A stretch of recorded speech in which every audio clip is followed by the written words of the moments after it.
Good morning, everyone. I'm not. That was weak, troops. I'm going to do a Marsha Fudge. Good morning, everyone. I'm not sure whether it's day 2 or day 3 of the House Democratic Issues Conference, but I can tell you it's going to be another good day. Another good day because House Democrats have been gathered together here as a family, continuing to discuss how we're building a better America for the people, fighting to continue to strengthen the economy, lower costs, create millions of good-paying jobs. It's a good day because it is the one-year anniversary of the American Rescue Plan, a transformative piece of legislation that saved the economy and set us off on a trajectory where 7.4 million jobs were created during the first 13 months of President Biden's presidency. Fastest rate of economic growth in 40 years. Unemployment at pre-pandemic lows of 3.8%.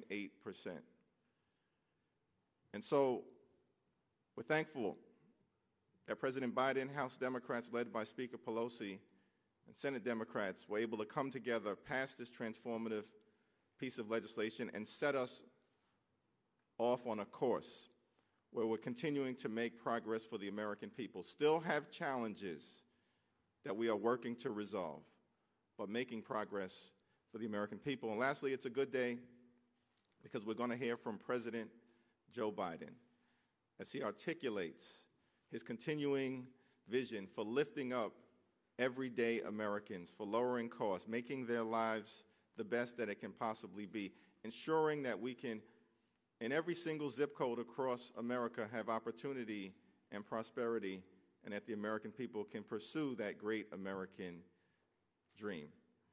So it's another good day. And now it's my honor to yield to our dynamic, amazing, wonderful, as she would say about others, but I'm saying about her, fabulous speaker, Nancy D'Alessandro Pelosi. Thank you very much, Mr. Chairman. Let me just say, I just left an occasion where we started off by saying, Slava Ukraini. So much of what we talked about last night was about the Ukraine. So much of what we have been addressing has been about Ukraine, and I'm so pleased that the President will be announcing soon, it's in the public domain already, so I don't preempt him, the lifting of most favored nation status, now known as normal trade relations with Russia, joining with our allies in doing so. Very proud that in a very strong bipartisan way, we took action in the House this week to lift the purchase of Russian oil and have the Magnitsky bill legislation part of that, renewing that law. And then today we'll go further. I want to commend the President for his extraordinary leadership. I just say this, when I was in school, and some of you have heard me say this, I was at the Kennedy inauguration, and he said, everybody knows, it's citizens of America, ask not what your country can do for you, but what you can do for your country. The very next sentence that he said is what hit me hard and I'll never forget it. It was, to the citizens of the world, ask not what America can do for you, but what we can do working together for the freedom of mankind. Joe Biden is exemplifying that, working together for the freedom of mankind. We look forward to seeing him today. And when we do, we will congratulate him on his leadership in passing the American Rescue Package. This is something that was not only help people survive from COVID, not only help try to have them reach their success, was transformational in how they do so. And we want to continue that work in certain aspects of BBB, or child tax credit, universal pre-K, the list goes on, affordable child care. Our champion in the Congress, Catherine Clark, nobody has done more than she has in the Congress on that subject. Home health care, saving our planet, the list goes on. We're very proud of our president. of what we did in these 2 days, and I thank Chairman Jeffries and Vice Chair Aguilar and Catherine, who was very much a part of this, for the magnificent intellectual resources they brought together here on subjects that relate to jobs, women in the workplace, saving our planet. The list goes on and on. Very successful as we hone our message so that we can win the election. With that, I'm very pleased to yield to our distinguished, I don't want to say Democrat, House Majority Leader, our Democratic Majority Leader, Steny Hoyer. Thank you very much, Madam Speaker, and thank you very much, Hakeem Jeffries and Pete Aguilar. We got out late Thursday or early Friday morning, and I think everybody was sort of wondering, how is this going to go? And we call it a retreat, but I call it resolving that we will continue to work on behalf of the people. That resolve was strengthened by the positive nature of what Sean Maloney is going to tell you in a short time, but also by the panelists that we heard, focused on how we reach out, make policies for the people to lift them up. And very frankly, the American people in this country and the world received a gut punch from the pandemic. And we have responded with vigor and with effectiveness to that gut punch, which is why we are confronting an economy that is one of the fastest growing economies that we've seen in many decades. We mentioned the number of people employed at 7.4 or 5 or 6 million people. That's in the context of, in the previous 4 years prior to the Biden administration, losing 2.2 million jobs in America. What an extraordinary turnaround. Unemployment now down 4% and lower. We come to Philadelphia, the birth of our democracy, to say that we are going to renew our resolve to build this democracy even stronger. And now the Ukrainian people and the world has received a gut punch, and the world, led by Joe Biden, is responding in a way that has given the Ukrainians the courage and the resolve themselves to confront an overwhelming show of force by the criminal activity of the Russian army under Vladimir Putin.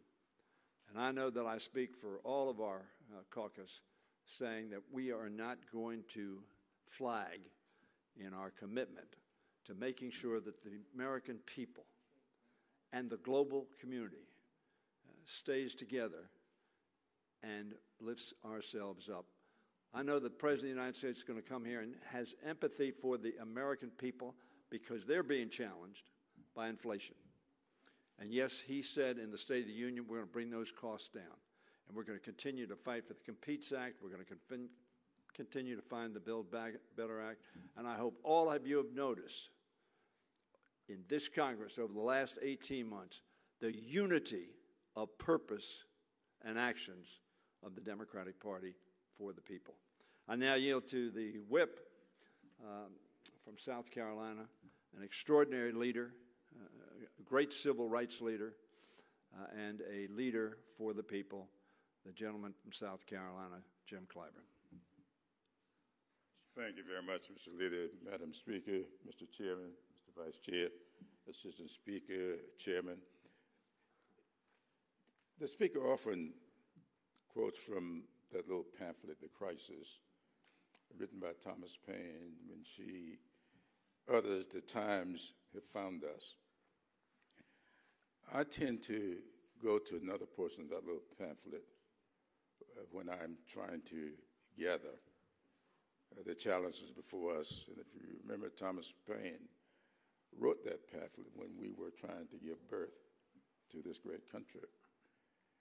And he said in that pamphlet that these are times that try men's souls. I can think of no other time in my life when we have really been faced with real trials.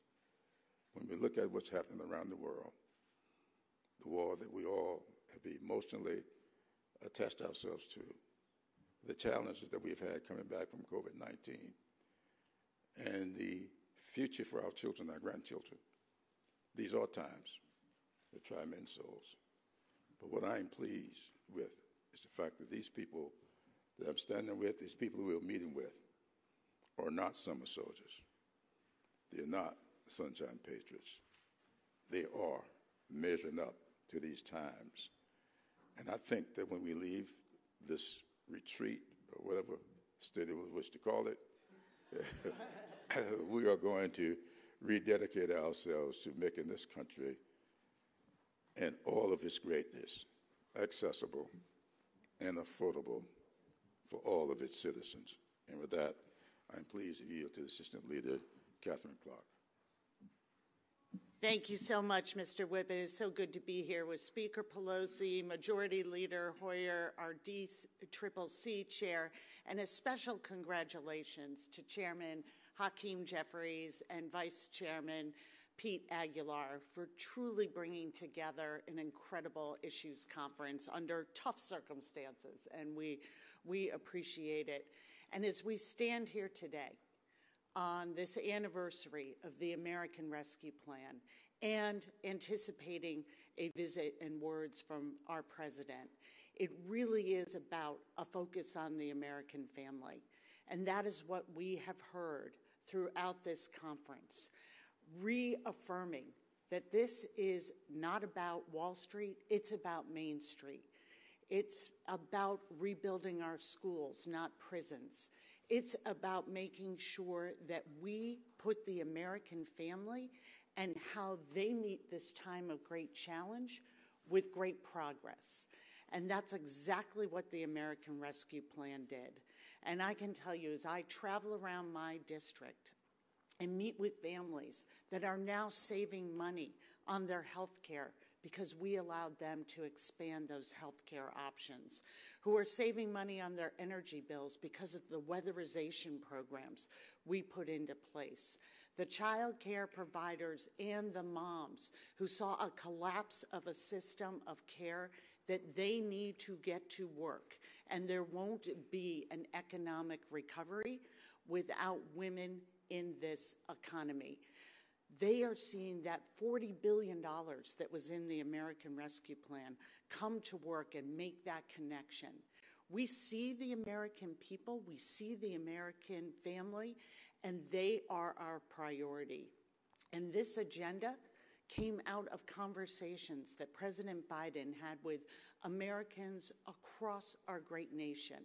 And we are going to meet this time of historic challenge with historic progress, because that is what we are determined to do. It is not going to be easy. We are going to keep on pushing to lower costs for American families and to build an economy where everyone can see themselves in it. That is the promise of the American Rescue Plan. That is the promise of the work that lies ahead for us. And that is our promise to the American people. And it is now my great pleasure to welcome Vice Chair Pete Aguilar. Thank you, Assistant Speaker Clark, and I thank my colleagues and join them in celebrating and honoring the anniversary of the American Rescue Plan. When the President was inaugurated, there was no infrastructure to deliver the vaccines, over 200 million shots in arms, making sure that we pave the way to reopen schools, support small business. Those are the items that are important in our districts. Those are the pieces that are important in our communities. Making sure that we reopen schools. 46% of schools were closed when the President took office. 99% of schools are open now. 11 million people unemployed. The President has helped with House Democrats create 7 million jobs. Those are the tangible efforts that we can do together, and we have been partners in that progress. And so we appreciate the President continuing to meet with us, continuing to work with us and give us updates and join us as partners as we deliver for the American public. That is what we are focused on, whether it is a retreat or any other setting, we are partners in this progress with the president, and we appreciate him coming and joining with us. With that, I will yield to the DCCC Chairman, Sean Patrick Maloney. Well, I echo the thanks to Caucus Chair Jeffries and Vice Chair Aguilar, to the Speaker and the leaders. I will just say we come to Philadelphia with a record of results and a plan for the future. The Republicans have a ploy to win back power, and that's the difference. We have a vision for America, and all of you are part of it. There's room in our America for every one of you and your families. And we are building that future every day. The Speaker quoted John Kennedy. I was thinking of his famous speech about the Apollo program when he said, "We choose to go to the moon and do the other things not because it is easy, but because it is hard." We're doing hard things, and it takes hard work and great leadership, which we are blessed with. But we round the bend on the halfway mark of this term with a record we're proud of, with a list of work to do, with the strongest economic growth in 35 years, with hundreds of millions of shots in arms and a pandemic that's ending, with 550 bills passed the House and 90 signed into law by the President. We're proud of that record. We're happy to stack it up against the other team's absence of a vision. And we have incumbents and candidates who can win in tough districts. And I look forward to the rest of this year to continue to do this work. And our argument will be that if you give us another 2 years, we'll keep working for you and your family. The other side will keep working for themselves. Thank you very much. Thank you, Sean. Thank you to all the members of leadership. Questions? And we'll have a few moments because we are scheduled to get started with our Issues Conference, Day 3 today. Go right to the back. Thanks, sir. I wanted to ask, so we've heard a lot from members this week about what President Biden can do through executive action to kind of push forward some of y'all's priorities, especially while he's in the White House and you guys are in the House and Senate. What are the legislative priorities that you guys are discussing that you can work with the Senate on to make law ahead of the midterms? Well, I'm going to yield to Mr. Clyburn and Mr. Aguilar have spoken during the course of the weekend, whatever it is, whatever day it is, the issues conference. Tell us all the word retreat. We do not retreat. Mr. Clyburn and Mr. Aguilar. Well, I think everybody is pretty familiar with my feelings on that subject. And I think I have pretty good reasons to be very positive about executive action. But what I like to say to people, if we review our history as a country, great country, often, more often than not, we see great leadership in our executive showing the Congress the way to go. Before Congress could ever act on the institution of slavery, Abraham Lincoln used the executive order, and that's what the Emancipation Proclamation was. And the country followed some 2 years later, 3 years after he signed the order. And I think you will find that down through history. And so Pete and I were very strong believers that sometimes the Congress, the people need to be nudged by the person we've chosen to lead. And so we believe that a whole lot can be kick-started, not in the end, because we know executive orders end with the presidency of whoever signs it. So it can be kick-started. And so several of us have been encouraging the president to do the significant research that's necessary and to use that method to help kickstart a recovery, not just from COVID, but from some negative, or should I say adverse Supreme Court decisions when it comes to voting, as well as other things that people are very, very emotionally attached to. That'll affect frontliners, though, in 2022? We're always concerned about how, that's why we're asking for the research to be done, because our frontliners, too. I don't know of a single person in the United States of America who wants to see their votes nullified. If you've got legislatures setting up procedures by which they can nullify the activity of the voters, nobody wants to see that.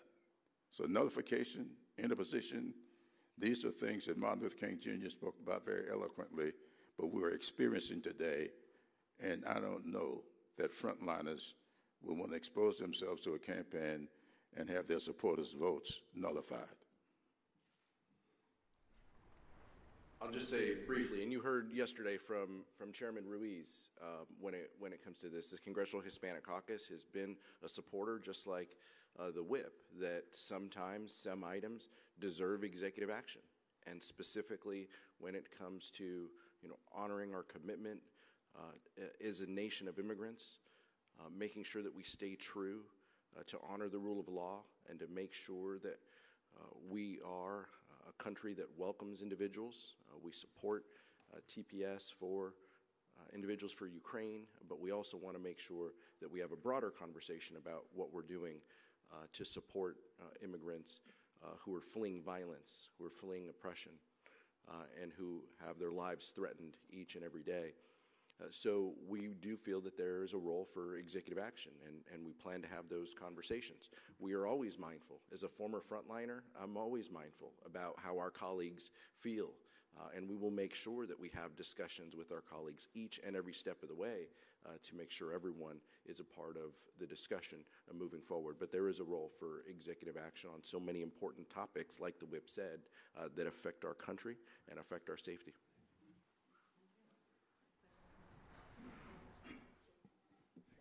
Question about the future of COVID relief and how you see that coming about, what it's going to look like. Could you just address what's going to happen with that?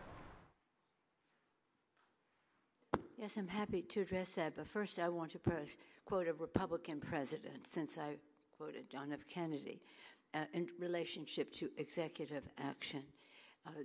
The last speech that President Reagan made as President of the United States is one that I have referenced in the past with all of you, some of you, but I Google it, you should read it. But just briefly, this was the last speech I will make as President of the United States. I want to communicate a message to a country I love. And he talked about immigration. He talked about immigration and how America's preeminence in the world depended on people constantly coming to our shores, and that the Statue of Liberty was this beacon of hope, and that if we ever shut that door, we would cease to be preeminent in the world. He said it better and longer. But why I mention it is because when Congress passed the Immigration Bill of 1986, which was none of us, were you in Congress, Stenny? Stenny was here. Which was the last time we had a massive immigration bill.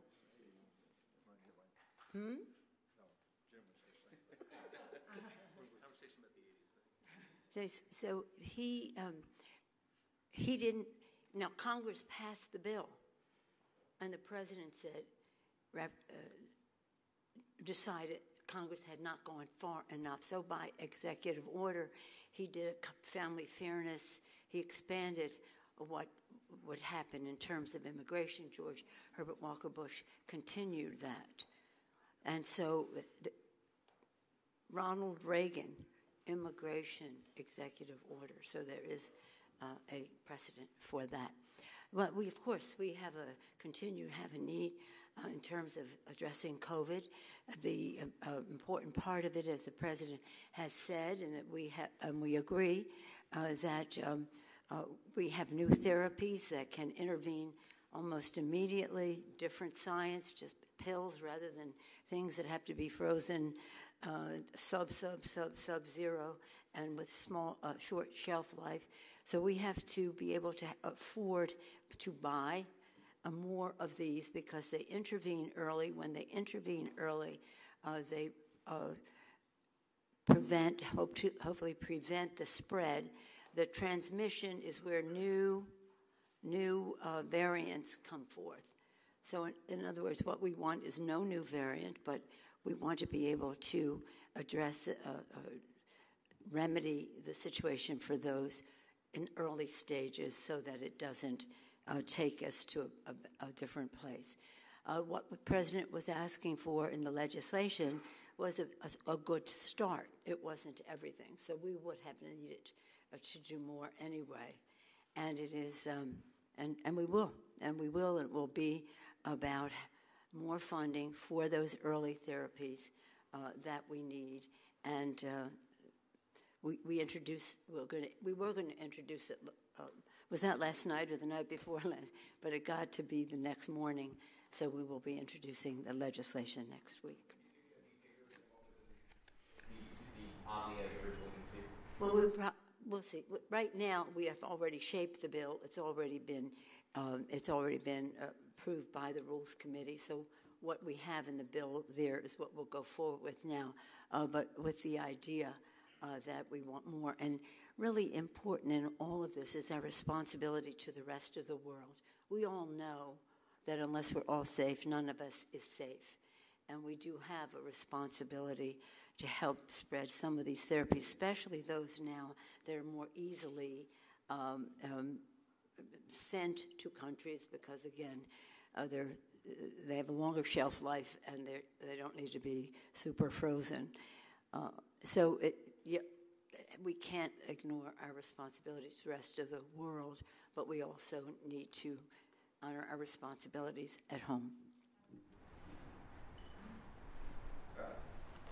Madam Speaker, can you talk a little bit about the challenges of holding a issues retreat this week focused mostly on your domestic agenda at the same time that there is this war, horrific war raging in Ukraine? We heard from some of your members who just returned from the border in Poland and Ukraine talking about the humanitarian crisis that they've seen personally. Can you talk a little bit about these two issues? Well, let me just first not stipulate to your question that it is a retreat, right? That we not eliminate that word. And I feel quite certain that my colleagues will have something to say about this. No, what we want to do is I began my comments today. My first comments today were about Slava Ukraini. This is central to what we're talking about here. People are dying. I spent about 50 minutes with they timed these things, that's the way it is, with President Kerensky the day before we came here. It is central because people are dying. They were bombing a maternity hospital at that time. So there's no question that we are paying the attention we need to pay to it.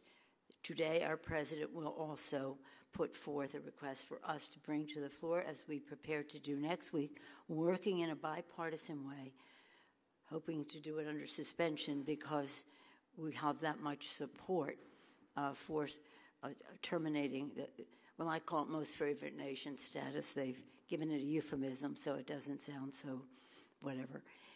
But no, this is essential. We have $13.6 billion in the legislation that we passed that was passed in the Senate yesterday, but passed the day before in our House. So no, we don't stop what we need to do for America's working families. We have to be strong, and as the president has clearly prioritized, we need to meet the needs of the American people. We have to save our own democracy, which is under assault in our country. And at the same time, we can honor our responsibilities to peace on the world and helping all we can. I'd want to yield to some of my colleagues, though, because I'm sure your question is sort of global and values and prioritized oriented.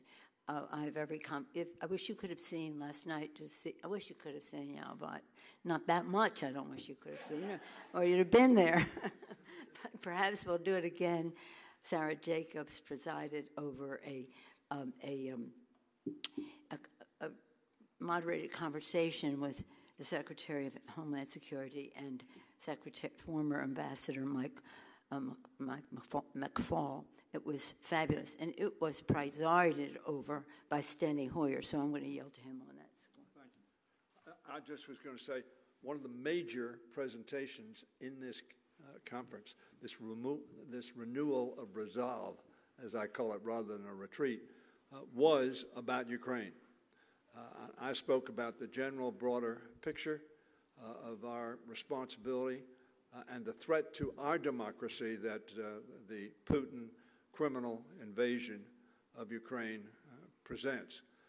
And Sarah Jacobs, who has been involved, she's young, she's new, but she's not new to national security, she's not new to conflict resolution.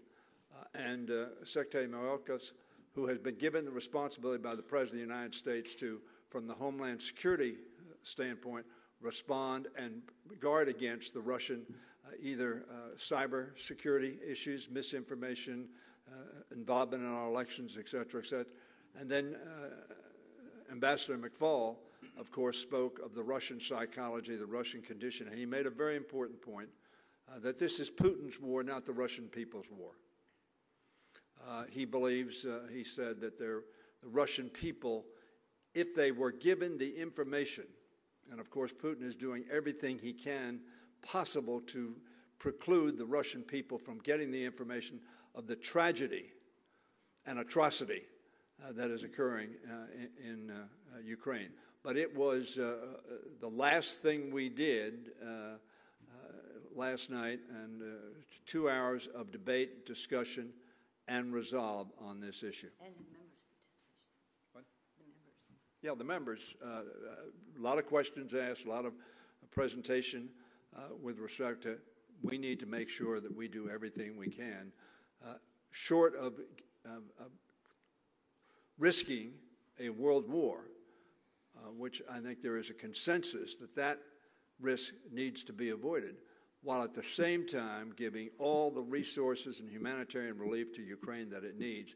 And very frankly, because the President of the United States and our European allies, which the President has reunited and strengthened their resolve, have done, which is why the courage of the Ukrainian people can be manifested in having slowed down very, very substantially a much, much greater force confronting them.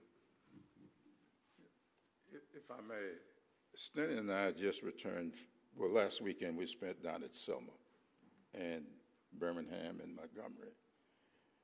And I was absolutely floored when person after person came to me saying, we are all for voting rights, but if you all don't do something to help end this war, there's going to be nothing to vote for. So this is how deep this goes. We're down there for the 57th anniversary of Bloody Sunday, but they were concerned about what we're going to do to stop Putin, because if we don't, they feel there'll be nothing to vote for. Another question? I want to draft onto this line about what's going on in Ukraine, punishing Russia. There's obviously broad bipartisan approval for the ways in which Russia has been cut off from the global economy, et cetera. But have you guys talked here in your strategy sessions about how you'll explain and continue to explain to Americans why they're seeing prices rise so that this doesn't come back around against you guys in the midterms 8 months from now? Yeah, absolutely. I'll yield to the Speaker and Majority Leader, but throughout our panels, not only member questions about how this impacts our communities, but hearing from outside experts, hearing from individuals who can guide us through this and talk about this. But we are completely mindful about how this impacts our communities and our country. We're thoughtful about it, but we're clear-eyed of what the best policy is going to be, supporting the best policy, supporting our president, and making sure that we do everything we can to deliver relief. And that is a continuing conversation about what we can do. But reducing the cost for everyday Americans has been forefront of the Democratic Caucus, It will continue to be a theme that we are going to talk about and develop policy behind. That's what the leaders behind me have focused on, and that's what we're going to continue to champion. Speaker? You guys talked a lot about executive order and what Biden can do. What have, whether it's with Clyburn or yourself, what has the president's response been to these requests from? I'll yield to Mr. Clyburn too, but I think this is, a continued conversation. I know that Chairman Ruiz indicated that we'll have more to say. The Congressional Hispanic Caucus will have more to say about this topic in the next few weeks. But engaging with the White House, and they know what our requests are. We've had these conversations, and we'll keep those. I'm sure the whip will say we'll keep those conversations amongst friends for now. But at the appropriate time, we do feel that it's important for the president to comment on these and for the White House to deliver through executive action if necessary. Speaker, and then whip. No, I'm fine. I'm fine with that. But are you concerned about? DACA is a good example of the legal battle over executive action. Are you guys concerned about some of these things that you're trying to do through executive action you feel face similar legal struggles? Well, legislating is always our preferred strategy. From the speaker to the majority leader to everyone behind me, we know that there is no substitute to developing laws that deliver benefits to our communities. But we also need partners on the other side of the aisle who are willing to do that. And time again, Republicans have not supported taking action, whether it's delivering voting rights or ensuring that people who there is no other country that is their home except the United States, to ensure that they are protected. So it's our responsibility to make sure that we protect our communities. The Democratic Caucus is not going to step away from that responsibility, and will continue to make progress. If I just may, the Emancipation Proclamation was an executive order. It was very important for us to have legislative action to get the desired effect, what we need to do. But it's very important for the executive to act if we cannot get legislative action immediately. But in my view, there's no substitute for legislative. Now let me just get back to the question, the larger issue about Putin's tax. That's really Putin's gas hike. That's his gas hike. So much of this increase in the gas tax, gas price started weeks leading up to what happened there. But it takes in the context of a larger increase in prices that have different reasons why we have inflation. Inflation sometimes, most frequently, accompanies lower unemployment. Lower unemployment, more inflation. We have to counter it. We have to recognize it, and we have to counter it. Supply chain shortages contribute lower supply, higher cost. We have to recognize it, and we have to address it. And one of the things that we talked about yesterday, so we don't want to give up jobs in order to, we want lower unemployment. There will be some inflation that comes with that, but we don't want it can't be excessive, and all these other things contribute to it. So one of the sessions that we had spent a good deal of time on what we call the American Competes Act of 2022, and it addresses the need for us to have a big investment in chips so that we have more supply. It addresses, and that's $52 billion, over $40 billion in addressing the supply chain shortages, over $40 billion in there, and that will go a long way to increasing supply and then reducing the rising costs that go with decreased supply. And the third part of it is investments in education and research and the rest. And that's a place that we're proud of all of it, but we're very proud of that because that comes back to what I started with earlier: survival, success, transformation. And this bill is transformational in how it not only increases supply to lower inflation, to create jobs, but to do so that has full diversity in how we go forward with education and training and workforce development and all of that. One other point I will make about it is that what we are doing in our legislation, what we would do in the Build Back Better, 17 Nobel laureates in economics said that legislation does not increase inflation. It is non-inflationary because of the way it is written. The imprimatur, if you get it, the kiss of death if you don't, the Joint Tax Committee has said that the BBB would add $100 billion so that is subtracted from the national debt, saves $100 billion over 10 years. But we have to live in a year where even though the bill's for 10 years, they measure it for 20 years, and the imprimatur said $1 trillion over 20 years is saved. So when we're having this discussion, it's important to dispel some of those who say, well, it's the government spending. No, it isn't. The government spending is doing the exact reverse, reducing the national debt. It is not inflationary, A. B, we don't want to reduce the increase in jobs, which we're very proud of. This president breaking records, historic numbers of jobs created in the first year of his term in office, and a lot of it traced to the American Recovery Act. But yeah, we're paying very close attention to it.